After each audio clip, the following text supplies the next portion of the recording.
Click the first link in the description for the best Askreddit content.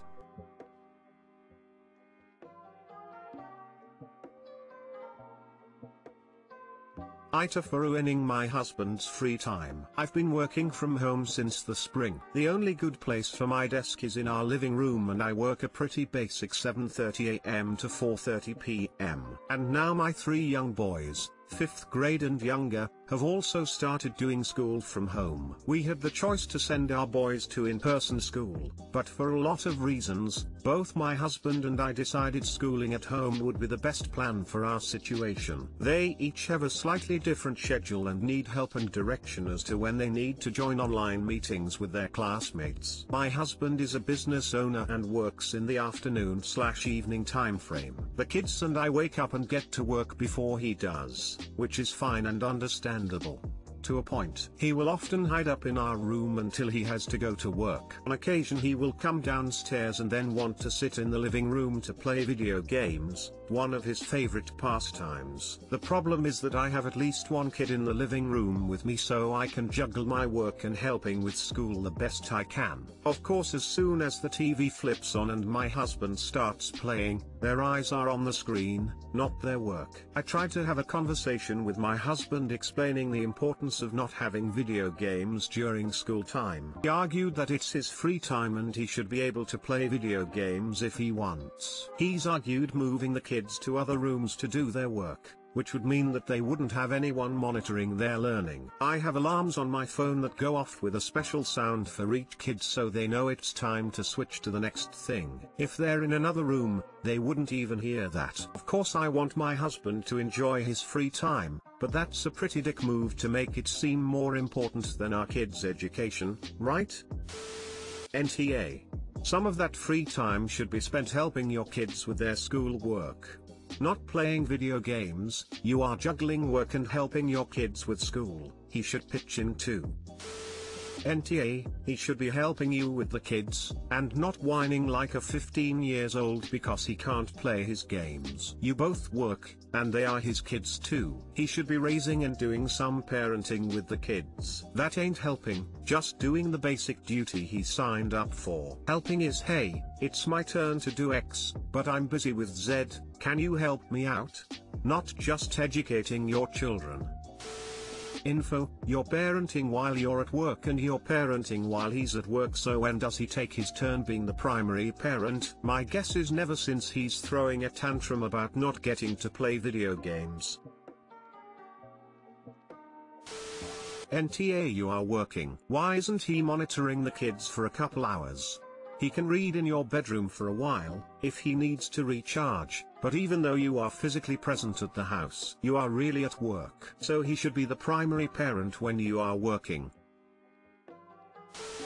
AITA for not letting my future Sil have any say about my wedding. My future husband and I are both 27, his sister is 34. Throughout our entire relationship she has pushed her beliefs down our throats, and in the beginning, my fiancé and I almost split up because of it. It seemed to die down over the years but is still very evident when it comes to certain topics like our wedding. So, my fiancé and I are both very shy. Neither of us enjoy being the center of attention and have massive stage fright. We also don't want to spend loads of money on a ceremony when we could use that money for a honeymoon instead. So, given these details, we have opted out of a wedding entirely and plan to do a tiny ceremony with just our parents and kids present, at the town hall. Our intentions were to get married there and then have an after party in his sister's yard. She invited us down for dinner last week and asked us what our plans were and where our venue was, etc. We told her our plans and she went ballistic, saying that she will be damned that she isn't present to see her baby brother get married, and instantly pulled out a notebook and started jotting down ideas for venues, dresses, food, etc. My fiancé and I were clear that this was more than likely not going to change our plans, but we entertained her ideas regardless. When she was finished she rounded up a basic total for cost of everything. It was around $4,800, not including dresses or tuxedos. So, we explained to her that that was not an option at all and that the price was ridiculous. She freaked out and said we were alienating her from our big day and that we were assholes for making this decision without her approval. She thinks we need her approval for everything. My fiance and I are sticking to our guns, but we now have other family members on both our sides contacting us and asking us if they can be at our small ceremony and saying they don't want to miss our big day, etc. People have been laying the guilt trip on us hard. Are we assholes for refusing to change our plans simply because his big sister desperately wants to see him get married? Edit, it was her idea to have the after party at her place. She mentioned it to us months ago and said that apparently it's something they have done for years whenever someone gets married. Their tradition, if you will. I wouldn't have stuck to it if it wasn't for that.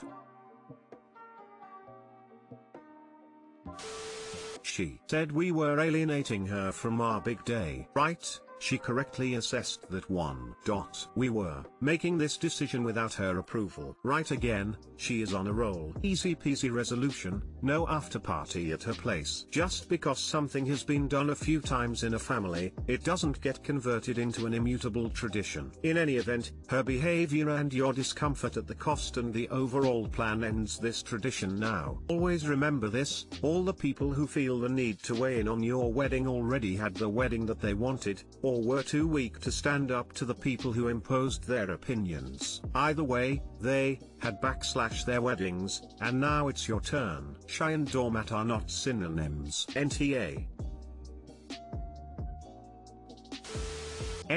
I'm always amazed that people think they have the right to dictate other people's weddings. It's entirely up to you and your partner as to how you want to get married and no one else. Do not, repeat do not, have the party at her place. She will orchestrate the whole thing to be what she wants and not what you two want. Take control and have the day that you both want, the way that you want it. Go radio silent regarding the wedding and only when your plans are fixed tell everybody else. Anybody with an opinion can opt out if they wish, invitations can be declined. NTA. NTA, at this point I'd actually drive it down even harder and elope without telling anyone. And then the next time someone asks, just be like, oh, the reception is gonna be here since we're married already. Again, NTA, do not let anyone have an opinion about your wedding. Them being invited is a privilege, not a right, and they all need to be reminded.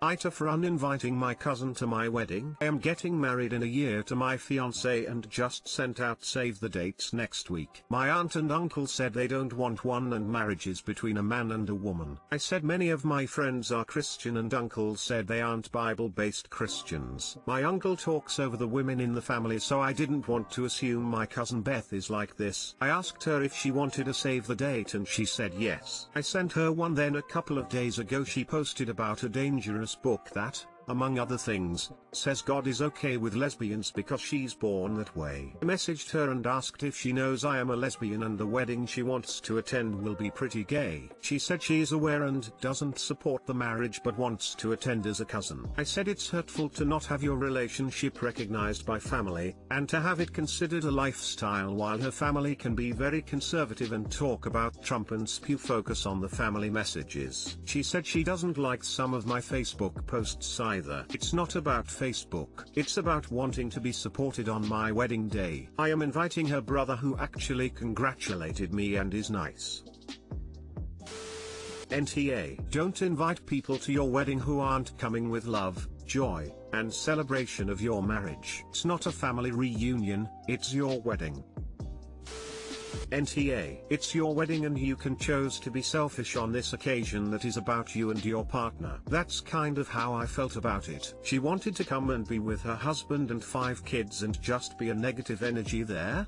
I'm not impressed with my aunt and uncle, but at least they disinvited themselves and didn't try to play both sides and cost $20 a plate when I could have a smaller, more intimate wedding where no one judges the whole time.